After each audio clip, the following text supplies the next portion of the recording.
Welcome back to Reality Asserts Itself on the Real News Network. I'm Paul Jay, and we're continuing our discussion with Professor Alexander Buzgalin. Thanks for joining us again. Yeah, thank you. It's very interesting and provocative talk. I'm absolutely happy to be here. Good. Once again, Professor Buzgalin is Professor of Political Economy and Director of the Center for Modern Marxist Studies at Moscow State University. So, picking up from part one, the 1920s in the Soviet Union after the revolution, my understanding at least, it was a time of tremendous excitement and transformations. Really, the beginnings of modern movie making takes place in the Soviet Union. Some of the innovations are world class. Yeah. Why and how? And I know this is an enormous question, so you're going to have to really boil this down. How does something so transformative turn into such bureaucracy? It's really great, very important and very difficult question. Very brief and a little bit primitive explanation. Soviet Union appeared in the period of terrible contradictions of world capitalism. World War I, terrible bloody war. For what? For killing of millions of people for the profit of corporations. And was born without adequate material basis and cultural basis for new society. So it's like a kid which appeared in the dusty, cold atmosphere without good parents or without parents at all. How to survive? It will be some mutations. And we had mutations and we had very small chances for the growing up or normal development of this kid. New socialist trend, not socialist country, but trend, movement in socialist direction. And of course, we received a lot of mutations. Firstly, it was real huge energy created by revolution, by victory in civil war. Energy of creation of new society, enthusiasm and so on. At the same time, in new economic policy in the 1920s, we had a lot of elements of market capitalism and so on. It was, by the way, not bad model of combination of capitalism, market, and new socialist trend with big contradictions. But then, because of terrible conditions, absence of material base inside, and the very dangerous, very aggressive atmosphere meaning the absence of any modern industry. Yeah, and it was necessary to create during 10 years modern industry and a huge military complex in order to prevent defeat in the war against world fascism. By the way, I want to stress, in 1930s, fascism became world. It was Germany, Italy, Spain, Portugal, then all Europe capitulated. Well, and strong support in Britain and the United States. And Britain and United States also were including playing, the King of England. Not very sympathetic to Soviet Union role at all. Yeah. And 1 minute, one very important aspect. When German fascists, Nazi, took power, it was one country around: France, Belgium, Denmark, Austria, Czechoslovakia, Poland, strong industrial states, all together, plus Britain, plus US. No problem to defeat Germany. And what was the result? Germany occupied France, Poland, Belgium, Denmark, Czechoslovakia, Austria. Nobody can resist. Democratic liberal capitalism could not resist to fascism. And only this strange mutation, Stalin's socialism, could have a victory. And I think a lot of people in the West don't understand how clear this was, what was coming as early as 1930, 31, 32. Yeah, but after that, we had this bureaucratic mutation because of all these reasons. And the more we had power of bureaucracy, and the less we had the real control from below, real opportunity to make something in social organization from below, the more we had degradation of socialist trend. And we moved from enthusiastic socialism in the atmosphere of capitalism around towards their attempts to build consumer society, but without opportunity to consume. In the economy of shortage, consumer society, this is a very important point, because I don't think it gets made very often.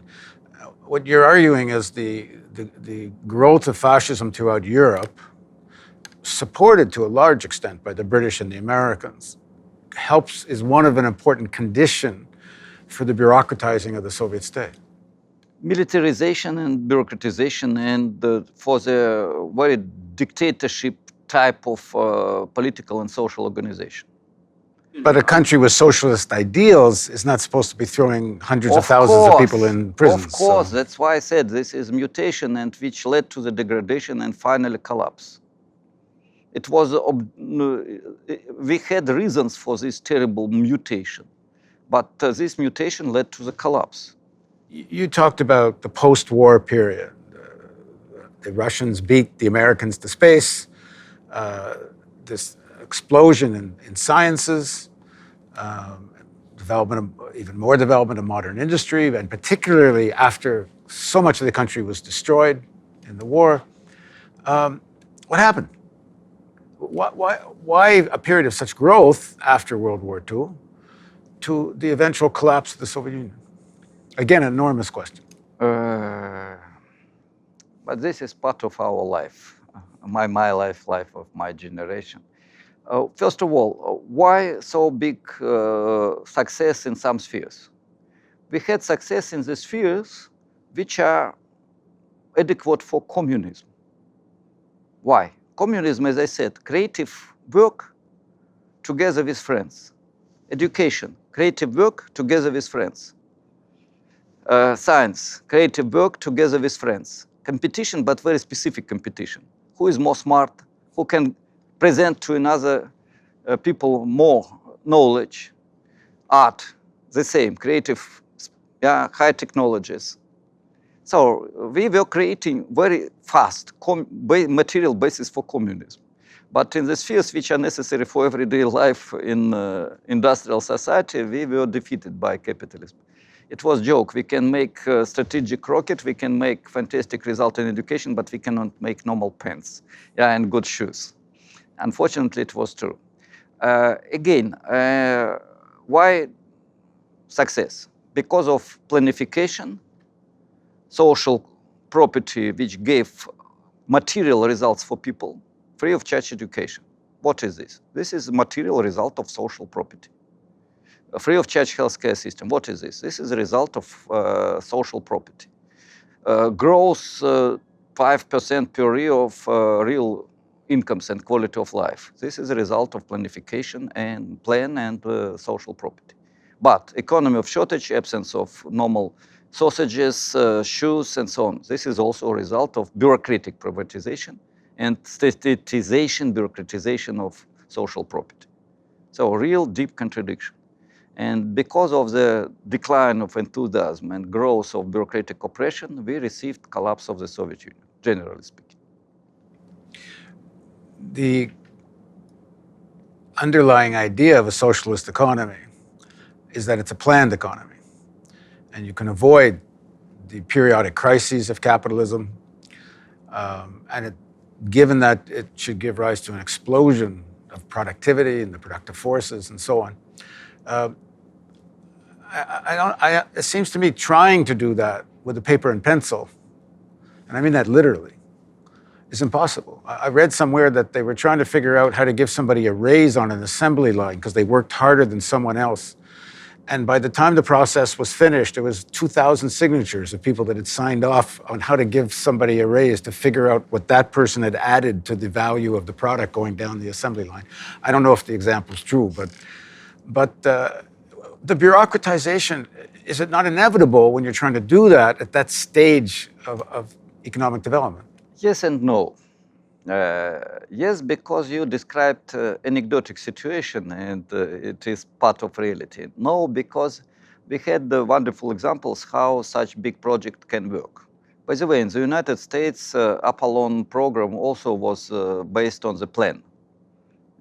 And to go to the moon without a strategic plan, with a lot of details, when, who, how will create what, is impossible. Yeah, individual things can be well planned, but trying to plan a whole economy at that stage of things. That's true. And this is the reason why I said that it was inevitable to have this bureaucratization at that period. But going back to maybe not back, going forward to the 21st century. Now we have technical problems to make balance of economy, national economy is not problem. The problem is to create a system of motivation and system of rapid changes in production is very important. And plan, if you want to use plan for development of consumer society with 10,000 types of shoes, is impossible. A plan is very good for creation of society where you must create, I don't know, new spaceship, new type of transportation, create education for everybody. Because for education for everybody, you don't need concrete plan. You need the material resources for university and self-management in the university. That's it, yeah, and it will work. This is a big question, how to overcome contradictions of the past and what can be the lessons for tomorrow. Generally speaking, I will maybe conclude with relatively simple thesis.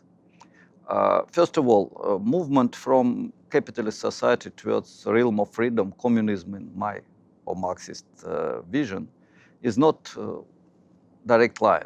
This is a zigzag, like river which is going, oh, I don't know, Mississippi is going from the north to the south, if I'm not mistaken, yeah? But sometimes Mississippi is going to the north, yeah? So the history also goes with zigzags. And the problem is to understand the reasons why Mississippi went to the north. Yeah. Well, in our next segment, we'll pick up a zig or a zag. Yeah, that's the question, how to go in necessary direction. And here we need Marxist theory, we need leaders, we need understanding of the logic of the history, if you want. But this is a big question mark. Okay, please join us for the continuation of our series of interviews with Alexander Buzgalin on Reality Asserts Itself on the Real News Network.